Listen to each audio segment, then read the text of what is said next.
As we marched into the mid-2000s, more and more Nickelodeon shows were hitting PS2, Xbox, and GameCube. And with Jimmy Neutron going from the silver screen to your TV screen, even more Neutron games were inevitable. Now, unless it was like a movie tie-in or something, these sorts of games were often based more so off of the general world and characters, rather than like a specific plotline or episode from the show. That was the approach those two Jimmy Neutron PC games took. But later on, they would instead continue to adapt existing material from the series. Well, I say continue to adapt, as if they adapted it the first time. This thing barely even followed the movie. I actually heard the developers over at Big Sky were really poorly managed and kind of mistreated, which, as you can tell, resulted in Potato Neutron. But now we've got another chance. Jimmy Neutron had a lot of two-parter episodes, which meant there were plenty of opportunities per season to bust out a new game. Season 2 saw Operation Jet Fusion, which took a stab at being a James Bond parody.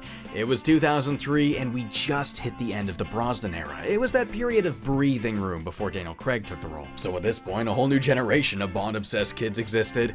I mean, I should know. I was one of them, after all. Every kid I knew had at least one of those DVD box sets, so if it was a sleepover, it was a Bond movie night. And if it was split screen, it was probably Capture the Flag in 007 Nightfire. So when this thing aired, I was all over it. I mean, it just worked. Like, the high-tech gadgets were already there. All we needed was some espionage. So why don't we give Jimmy Neutron the offer of a lifetime? Go on a big, badass spy mission to save James Bond. Okay, not literally James Bond. It's a character named Jet Fusion, but it's pretty clear that's who it's meant to be. The guy you see in the spy movies. Everyone's a big fan, but Jet Fusion's a spy in real life, too, and that gives Jimmy the perfect opportunity to live his ultimate dream. Do an espionage with his favorite movie hero. Definitely a fantasy trip for sure. You know, you connect with Jimmy, fanboying over all those movies, so watching him ride it out full-on 007 is really satisfying for a kid. Neutron. James Neutron. And it was also pretty fun watching Neutron parody all of those different James Bond tropes, like the scenes where Q shows Bond all the gadgets. No thanks. I have a hypno beam. I can hypnotize people to do just about anything. And I'm sure it's adorable. The villain here was Professor Calamitous, one of the mainstays of the TV series. I always thought he was one of the better Neutron villains. I love this idea that he can't finish anything, not even his own sentences. I always knew I could do, It! Bye! oh, poo. Tim Curry does an amazing job bringing this chaotic character to life. He's just the perfect foil for a character like Jimmy Neutron. At his side, his secret agent daughter, Beautiful Gorgeous, parodying the whole femme fatale thing spy movies were known for. You know, playing with Bond's heart, but with evil intentions. Except you don't get Bond's heart, no, you get Carl and Sheen. We're spies. Jimmy's a spy, and I'm a spy, and Sheen's a spy. Watching it again all these years later, I think it holds up okay. There's a couple of jokes that still really land for me, and the goofy cast has some pretty great chemistry too. It's also one of the rare moments we get to see somebody actually able to keep up with Jimmy's intellect, and that's always pretty fun to see. I really kept thinking they were gonna do the easy-ass joke of, oh, oops, Jet's not as cool as we thought he was. Jimmy can do everything better than him. You know, like, I don't believe everything you see in the movies, kids, sort of deal. But, like, no, it ended up actually being, like, a legitimately uplifting story of a kid getting to meet his hero and realizing, wow, I'm, like, kind of on par with this guy. Not only does a legend live up, but you also get to live up to the legend. Yeah, turn that into a video game. Kid me wants that. So you know what it's time for. Time to license out the property to a medium-sized studio, baby. We got Blitz Games, High Voltage, A2M. There were all kinds of these studios out here getting contracted work from big names. Getting a game for one of these studios was like a roll of the dice. You never knew if it was gonna be terrible, okay, or actually pretty solid. I guess sometimes it's all down to the circumstances. How much time did they have? What did the budget look like? How much did they give a shit? You know, like if I'm being paid to make a Lizzie McGuire game, I'm probably not gonna bother making it a good game. Alright, so who scooped up this one? Oh my god, Chrome Studios! Dude, I was literally just talking about Tai 2. They're an Australian studio best known for the Tasmanian Tiger games, but when they weren't doing their own thing, they were scoring gigs with all sorts of publishers. I mean, hell, they even made a couple of Spyro games, for better or for worse.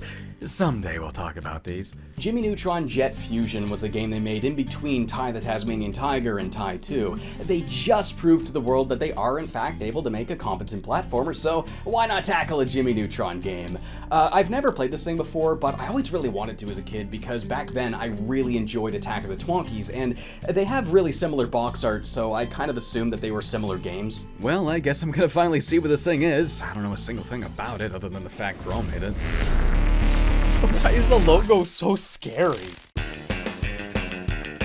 Oh yeah, this definitely feels like a Chrome game already. They really love those computer gadget menus. This looks pretty damn good, actually. This is easily the best looking menu so far. Like, it actually feels in tune with the series for once. You got all these monitors robotically moving into position, little widgets all over the place. It's like it took apart a toaster and a fridge and turned it into a menu. Oh snap, this boy's got widescreen. Bonus points are out of the gate. Okay, so we start up with this cutscene that basically introduces us to Jet's character, and I guess the point of the cutscene is just to tell us that he's like the coolest guy on the planet, I guess. Like, you know, a Hollywood stud and secret agent. Oh. Get back here! Don't you dare go! You'll never work in this town again! I love this director character. The way he's animated does not look like Jimmy Neutron. Like, the way his head moves, what the hell? Yeah, this animation does not look like it's from the show, and I think it's because it was handled by Animalogic. They're a CGI studio who had an animation credit on this game.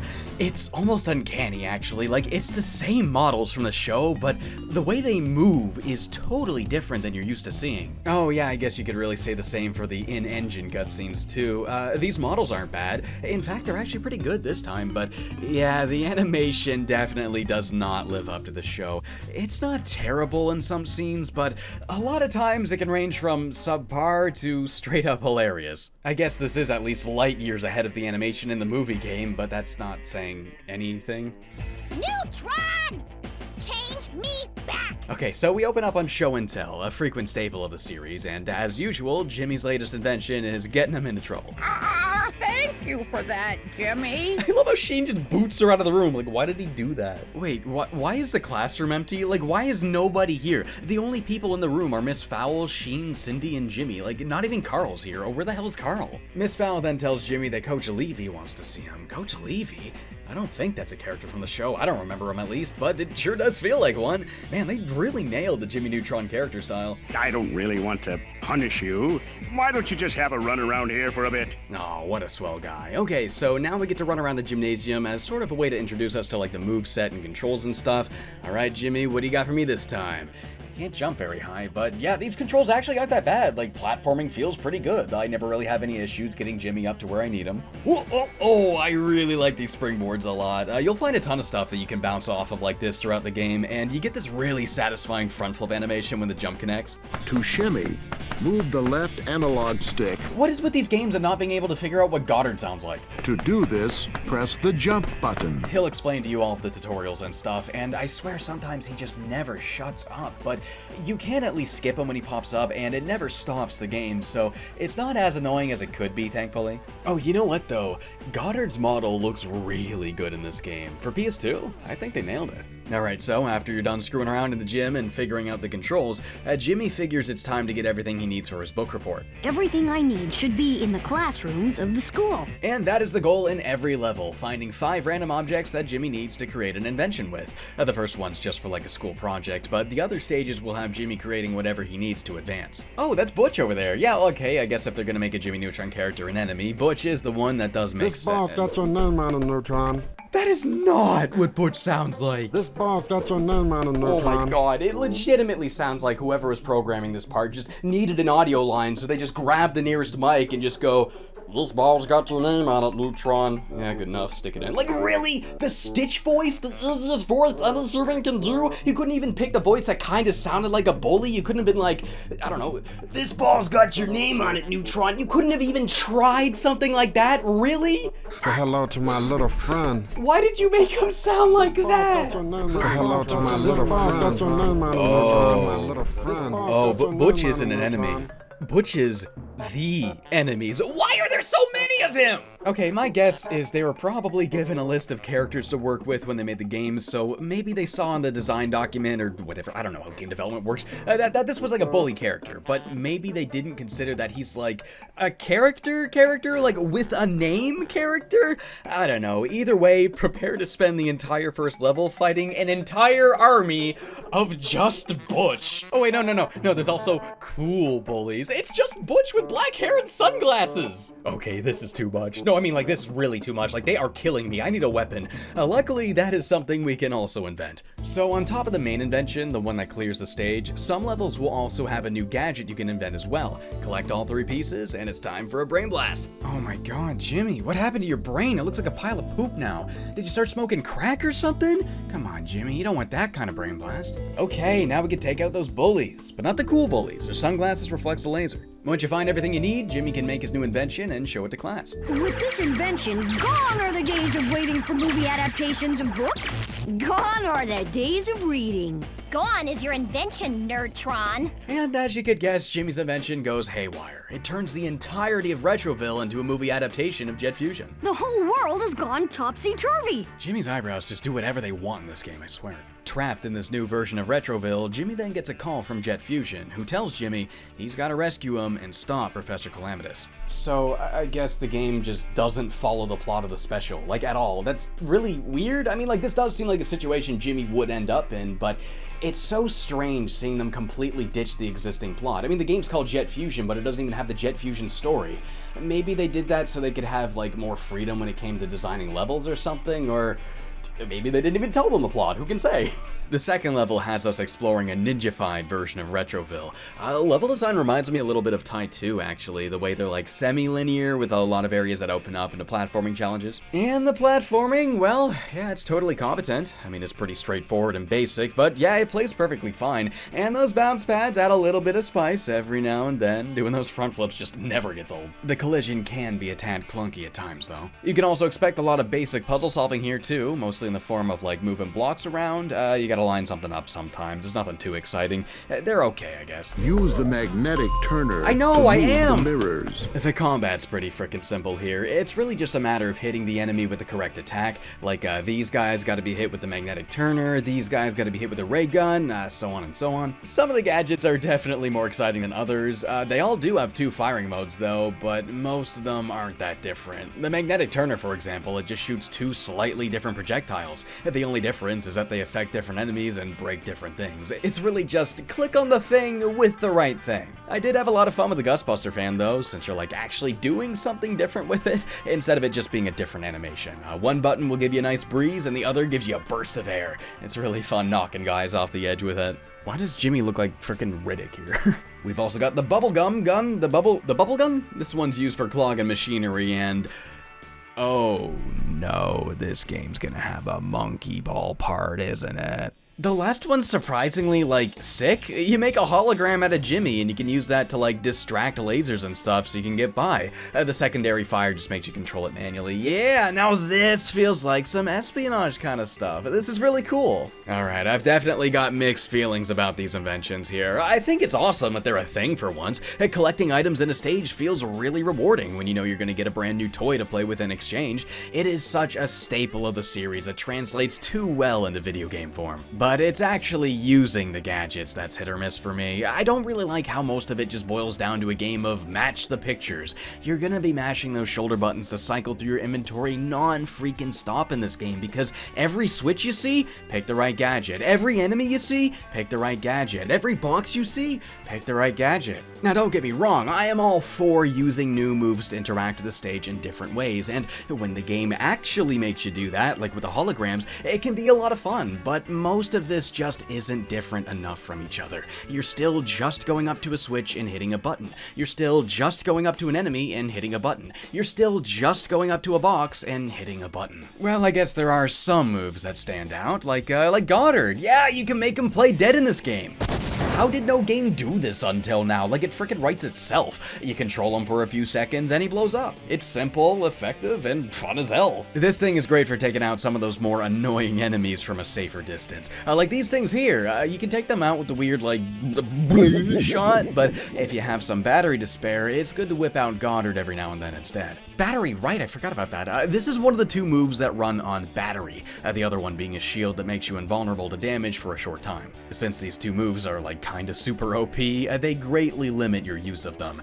You'll have to pick up a lot of batteries to fill up that meter if you want to use it. There's also these battery charging stations, but every time I try to use one, it would just say it was depleted already and gave me nothing. Battery charger depleted? I don't know if I was doing something wrong, but it really seems to me that they forgot to make these things work. Like, it wasn't just one of them, it was every single one in the game that I found, and that just didn't really seem right. Luckily though, you never have to rely on these two moves to advance, so if you run out of batteries, it won't roadblock you or nothing like that. It's just something you'll whip out every now and then whenever you're in a pinch. Kinda hard to tell when you're in a pinch though, because you have to pause the game every time you want to see your health, and then it goes away after like 2 seconds. In my mind, the general rule of thumb should be, have it go away if you're at full health, but keep it on screen if you're not. I think the health meter they have is really cool, like the amount of electrons going around the atom, that's a pretty cool way to show how much health you have. I just wish it would stay on screen. Overall, I don't think the graphics are all that bad. I mean, the animation's pretty rushed, yeah, but the environments are where the game shines. These jungle areas, for instance, they have this lush plant life that moves as you walk through it.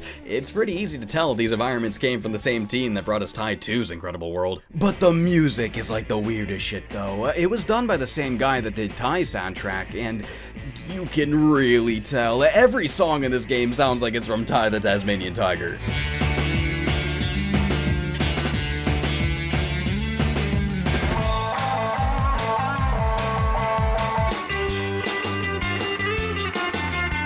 But it's so weird because it also sounds like Jimmy Neutron music. It is this Schrodinger's cat of musical identity. Like, if you put any of these songs over footage of either or, it'll probably fit. It is the weirdest thing. It is all pretty good though. Like, they lean into that surf rock you'd hear pop up in Jimmy every now and then, and I think it is a good direction for the game. I appreciate a new spin on the main theme for the title screen too. Much better than just either using a TV theme or having a bad version of it. How they got surf rock to go with every different type of setting though is beyond me. Jimmy even wears a different costume for every type of setting, and that's such a wicked cool detail. I did feel kind of confused by some of the settings though. Like, I thought this was jet fusion, right? I thought we were going on a big spy mission. So why are we in a pirate town shooting pirates and climbing pirate ships? I mean, like, I get the ninja stuff, sorta, maybe, I guess, but what kind of spy movie has pirates? Oh no! There's mini games! There's a lot of mini games. There's a lot of mini games in here you have to do. I hate this fishing thing. I keep breaking the line. There's a mine card. It's really basic stuff. You just lean and duck as the easy to dodge obstacles slowly come up. What is even happening here? We got dragons trying to get Goddard, so we have to knock boulders down on top of them. What is happening? Wait a minute. A lot of levels have these vehicle races that, guess what? You have to do them because you get an item that you need to beat the levels, so that's great. Oh my god, that is bad. That is so bad. The steering on this thing, good lord, is that sensitive? I was able to get the hang of most of these after a couple of tries, but I think it's mostly because I'm just really good at getting a feel for clunky garbage at this point. No, yeah, like you really just gotta be that freaking light on the stick. Wow. I would not be surprised if a lot of kids got stuck on these things. A lot of these characters and enemies are like borderline racist caricatures. I just feel the need. The need. I bet you can. Was he gonna say a need for speed? Like, why did it cut him off? The need. I bet you. Yeah, I did it again to check. The disc didn't skip on me or anything. That's just the line. Actually, I've noticed a lot of mashed up dialogue in this game. This looks like where I can use this stuff, but I don't think I have everything I need. That is so weird. I guess they only got so much time with the voice actors and had to stitch together a few lines. I don't know. We've got to do something to protect the village before we're all asked. gosh! Yes, Jimmy, let's save the village, yeah. By killing all the poor people who live here, great plan. What kind of brain blast is that? Are you on crack again? I don't even really understand why Jimmy even needs to invent any of these things. Like, almost every time it just does something that Goddard could have easily done. Like, yeah, see? Like, why didn't you just do that in the first place? The later levels can be really annoying, particularly the last level. Oh my god, it's just a lot of platforming sections that are really long and daunting, and some of them are way too punishing out of nowhere, too. You know that one part of the level you waste all of your lives on because it was either too clunky or it was, like, randomly harder than the rest of the level? Yeah, prepare for a little bit of that here. This level also has the most annoying puzzles in the entire game. You are going to spend so much time pushing this frickin' block around. It's one of those, oh, the maze is invisible, get through it, that just requires like 15 minutes of trial and error and no like skill or anything. Wow, yeah, okay, the moment I saw this move, I knew exactly where that was going. I called that, didn't I? Yeah, yeah, it can be pretty annoying. Sometimes I feel like I just don't jump when I want to, or you get bunked off in a really dumb way, but it's at least nowhere near as bad as some other games I played, thankfully. I did notice that Jimmy T-poses when you use it, though. Oh my god. Like, I guess they were just, like, looking at the default pose. They're like, yeah, that works. Throw that in the ball. No one's gonna see it. Sorry, Chrome, but I see it. I noticed, and I'm showing everybody. No, nobody wants to do one of these puzzles. I actually learned the trick to these things because of Wind Waker. You get the corner edge first, and now you have a smaller, easier puzzle, and you do that one, and voila. Alright, that was annoying. But you know what the most annoying thing about this game is, though? Backtracking. Yeah, if you miss one of those items on your way through the level, you have to go all the way back to get it. Getting the 5 things in any order you like, well, that makes a lot more sense in an open world. Mario 64 or Banjo, that sort of thing. But Jet Fusion's levels are linear, so if you miss something, it's not a matter of walking over to it in the big open world and going to a spot you haven't been to yet. No, it's a matter of repeating a linear level, marching the straight line back to the part of the line you missed. It's a non-issue in some levels. Getting to the end of this one has you opening up this door, and that loops the level back around to the beginning, so it's really easy to get back to previous areas here to scoop up anything you missed. But in some levels, these gigantic, complicated platforming sequences separate each chunk of the level, so there's no way back other than redoing like 10 minutes of platforming. Missing this bunker at the beginning of this level was one of the worst mistakes I've made in my entire life. It's marked right there in the minimap. I don't know how I missed it. I'm stupid, I know, but they could have easily fixed this by having some sort of quick way back to the start once you get to the end, like this level had. The fact that I'm even able to miss this and then have a hard time getting back here, rendering the level nearly impossible to complete, is just kind of bad game design. I mean, some of these areas have doors that straight up warp you back and forth between certain areas. You could have literally just put one at the end here and the problem would have been solved. But no, I had to do Monkey Ball Neutron all over again. And this time I ran out of lives and continues. I guess I didn't have many left when I started the level, so I had to do the entire level all over again, including all of these annoying black files! The hoverboard mission right after is like the dumbest thing. You know what you do? You race to the bottom, right? No, of course not. We're not riding on a board to get to the bottom, silly. We're trying to crash into a bunch of robots to make them drop the items we need. Yeah, that's literally what you do. You bump into the robots over and over until they drop something. But if you don't do it in time, you gotta take this lift all the way back to the top of the hill. I was going down the same hill over and over and over, just trying to break all these robots for like 20 to 30 minutes, dude. It just feels like blatant padding, like they made this short-ass level and had to find some way to make it longer. So I guess before we wrap up, we should talk about those boss battles. So yeah, Jimmy's device has turned Fowl, Sheen, and Cindy all into movie villains, which is actually a really fun idea. I like how Sheen becomes the evil lord of Ultra Lords and he sends his toy army after you. The fights themselves can range from painfully simple to really annoying. Sheen, you just kind of like chase him up the stairs and hit him a bunch. Miss Foul's kind of cool. You gotta open up these vats of water with your gadgets and then blow her in. But Cindy's, oh my god, Cindy's is such an annoying game of cat and mouse. Cindy's dog, Humphrey, chases you around the entire fight. You're dancing around these platforms with this annoying little bugger up your ass. What you do is just wait for Cindy to go by these platforms and you just shoot them with the bubble gun. That's really it. It's simple enough, I guess, but the fight goes on way longer than it has any right to. And you can't die at all either, or you have to do the whole thing over, so it just becomes this tedious gauntlet of waiting and running and Now, the final fight with Calamitous is, well, I thought it was okay at first. Like, you're on the move and dodging stuff as you're trying to get everything into place. It's an okay puzzle section to preface the fight itself. That's totally fine. But once you're in the Jimmy bot actually fighting Calamitous, it isn't really, like, clear what to do. I mean, it's obvious you gotta take out these things here with the bubblegum gun to get rid of his shield, but once his shield was down, it did not matter how much I blasted him. He would not die. I must have been doing it for 10 minutes before I realized, no, you have to press the circle button when he's doing this animation, and then you pick him up, and then you have to throw him at a wall. Not on the ground, that doesn't work. You have to throw him at the wall. There's like no button prompt or anything telling you that. Like, how was I supposed to know that when it still looked like I was damaging the boss? It still looked like I was doing what the game wanted me to do.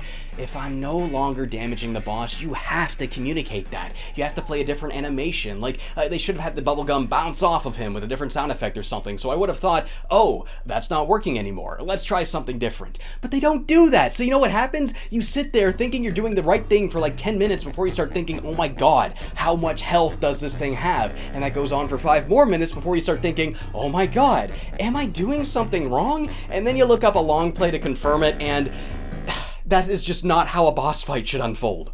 So, Jimmy defeats Calamitous, rescues Jet Fusion, and restores Retroville back to normal. Well, actually, I had everything under control. It was me who programmed the teleporter. I coached Jimmy all the way through. Oh my lord, that's like the joke I admired the original special for not doing. Oh well, different writers, different whatever. Wait, what's with Cindy's hair? I've noticed that a lot in these games, like randomly using Cindy's old movie design instead of her updated TV design. I would chalk it up to miscommunication, but I mean, to be fair, I kind of do like Cindy's old design a lot more than her new one.